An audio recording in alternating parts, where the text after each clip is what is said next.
Salut tout le monde, j'espère que vous allez bien. Bienvenue dans cette nouvelle vidéo et j'espère qu'elle vous sera utile. Avant de commencer, faisons un petit rappel de la première séance du cours.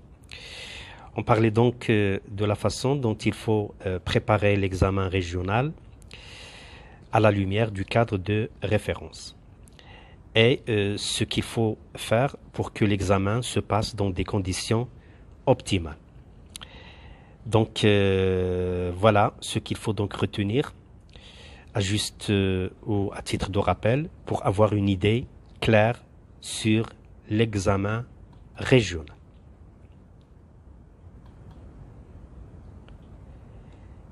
D'abord, un examen régional ne se fait pas comme ça gratuitement ou à tort et à travers. Ça se conçoit donc à la base d'une série de mesures dont on a déjà parlé, régies bien sûr par un cadre de référence qui cible l'ensemble d'éléments à évaluer chez l'élève, capacité, compétences, etc.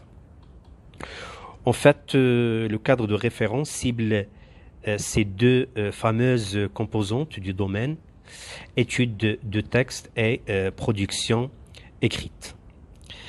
2. L'évaluation prend appui sur un texte ou deux extraits des œuvres au programme. Et ce texte est émaillé, bien sûr, par un certain nombre de questions, dont les deux premières visent la contextualisation et sont notées sur 2 points. Les 6 questions qui suivent visent l'analyse et sont notées sur ces points, et les 2 dernières sont en rapport avec la réaction et sont notées sur deux points. Reste à rappeler que les questions sont classées par ordre de difficulté croissant. Dans cette séance, nous allons travailler ensemble sur l'examen régional de l'année dernière, session juin 2019, conçue par l'Académie régionale Bni Mellal Khnifra. Et comme vous voyez donc sur l'écran, toutes sections confondues. Le temps imparti à l'évaluation, c'est 2 heures, pour la simple raison que le texte, de par son volume et le nombre de questions dont il est émaillé, ne peut pas être exploité par l'apprenant au-delà de cette durée. Voici donc le texte de base, extrait d'une des œuvres au programme. Nous en saurons laquelle et de quoi il s'agit exactement en lisant le texte.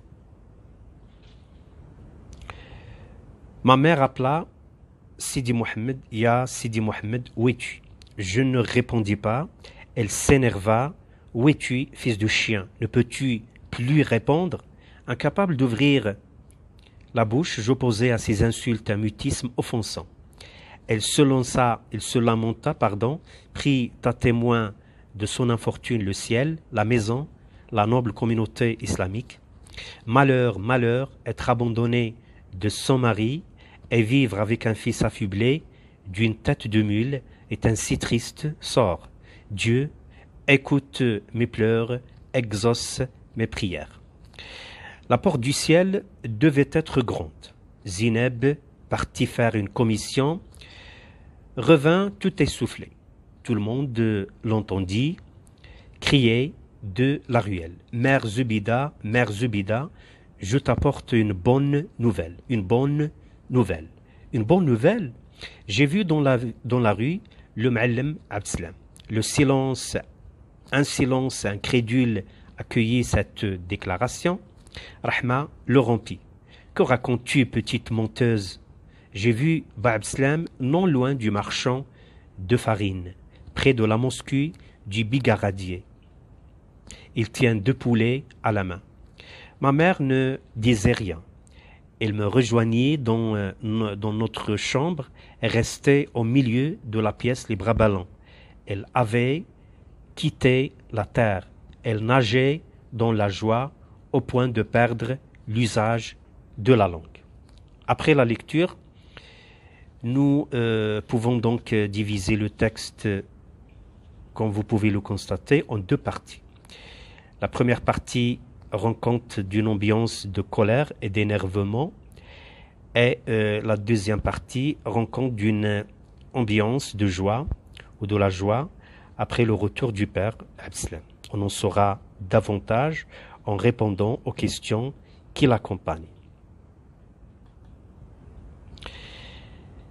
Alors,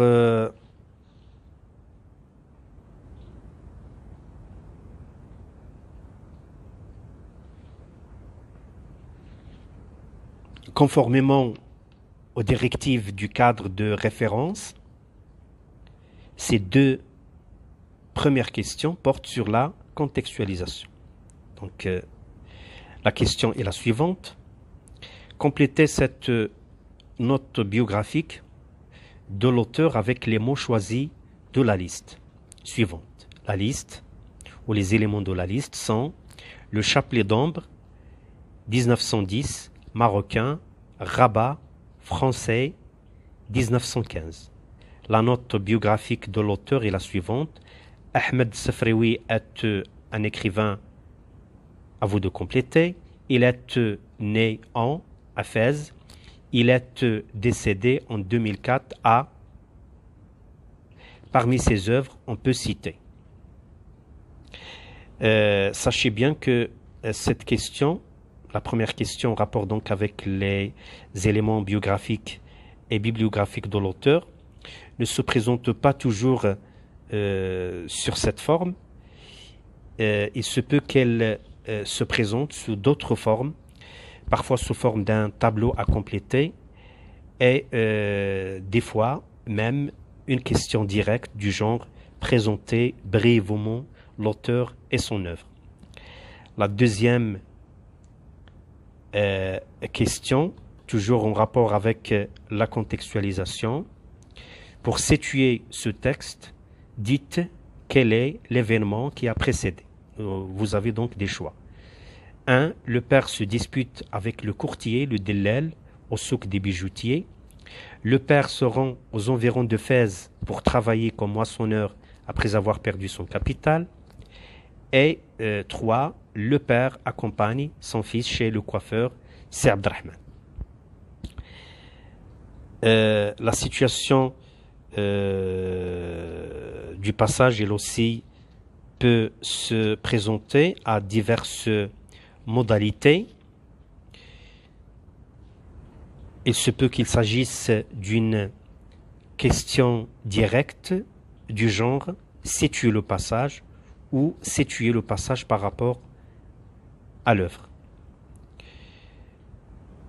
Donc, les réponses. La première question. Ahmed Sefraoui est un écrivain marocain. Il est né en 1915 à Fès. Il est décédé en 2004 à Rabat. Parmi ses œuvres, on peut citer le chapelet d'ombre. Une chose à laquelle je voudrais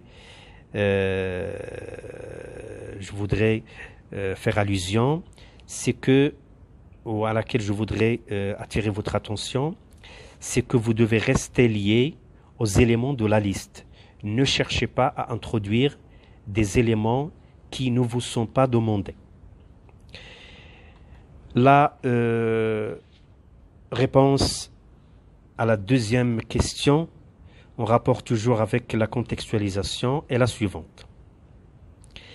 Le père se rend aux environs de Fès pour travailler comme moissonneur après avoir perdu son capital.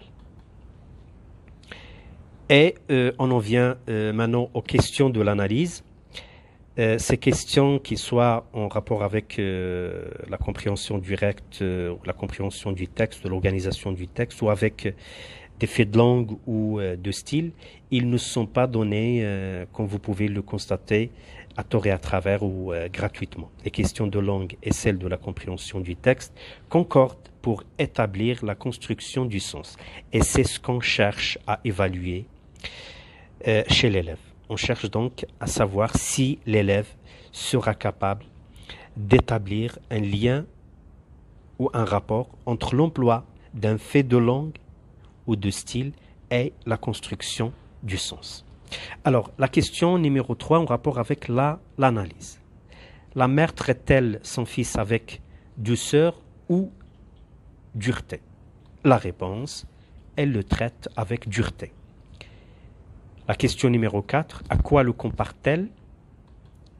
Elle le compare à un chien. La question numéro 5, relevez la mère est en colère, relevez deux causes qui sont à l'origine de ce sentiment. Donc la cause numéro 1, être abandonné de son mari, et la cause 2, vivre avec un fils affublé d'une tête de mule.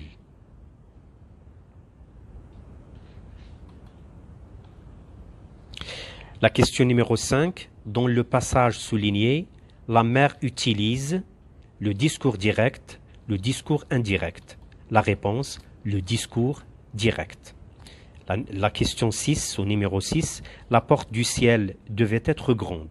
Cet énoncé annonce-t-il un événement heureux ou malheureux? Cet énoncé annonce un événement heureux. Vous pouvez donc arrêter la vidéo et revenir donc sur le texte pour pouvoir comprendre de quoi il s'agit. À tout moment, donc, vous pouvez arrêter la vidéo, la mettre en pause et revenir donc sur le texte pour savoir de quoi il s'agit exactement. La question numéro 7, en rapport avec un fait de langue, et plus précisément avec une figure de style, avec un fait de style, au point de perdre l'usage de la langue. La figure de style dans cette phrase est la personnification, la comparaison, l'hyperbole. La réponse, il s'agit de l'hyperbole. B, en rapport avec la question 7, cette figure de style met-elle en valeur un sentiment de contentement ou de tristesse? Un sentiment de contentement. La question numéro 8, on vous demande donc de compléter ce tableau. Donc un tableau divisé en 4 colonnes où il y a scène numéro 1 et scène 2. Le passage correspondant de ma mère appela à exauce mes prières. On vous demande donc de donner l'ambiance et le titre proposé pour cette scène. La deuxième scène, la même chose, passage correspondant de la porte du ciel devait être grande à l'usage de la langue. On vous a donné l'ambiance, c'est une ambiance de la joie, mais on vous demande donc le titre proposé. Ou bien on vous demande de proposer le titre. La réponse ou les réponses, donc l'ambiance de la première scène, c'est une ambiance de colère. Et le titre proposé pour la deuxième séance, c'est la joie d'une mère.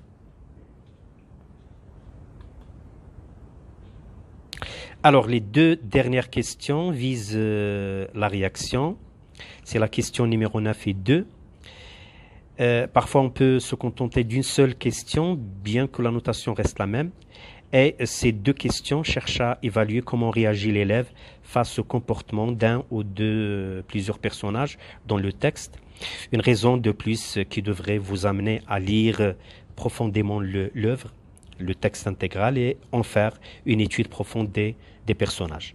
La dernière chose, c'est que cette dernière question de la réaction vous prépare d'une manière ou d'une autre à vous attaquer à la deuxième composante du domaine, qu'est la production écrite. Donc, on s'attaque donc à la 9e question. Comment peut-on expliquer le mutisme de la mère à la fin du texte? Donc, d'abord, sachez bien que toute réponse ou bien toute réponse pertinente est acceptable. Et vous devez aussi savoir que ces réponses sont données à titre indicatif. Vous, élèves, vous devez quand même veiller à ce que les réponses que vous formulez soient correctes et bien faites. Le retour du père l'avait submergé de joie jusqu'au moment, ou bien jusqu'au point de perdre l'usage de la langue. Il arrive des moments où les mots n'arrivent plus à exprimer nos sentiments. La dernière question, c'est la question numéro 10, en rapport donc avec la réaction. Peut-on conclure que la colère de Zubida envers son fils est l'expression de sa peine de vivre loin de son mari? Justifiez votre réponse. La réponse, oui, parce qu'il est très difficile d'être une mère et un père à la fois. C'est une situation conflictuelle insupportable. Je vous rappelle encore une fois que ces réponses sont données à titre indicatif. Merci de votre attention.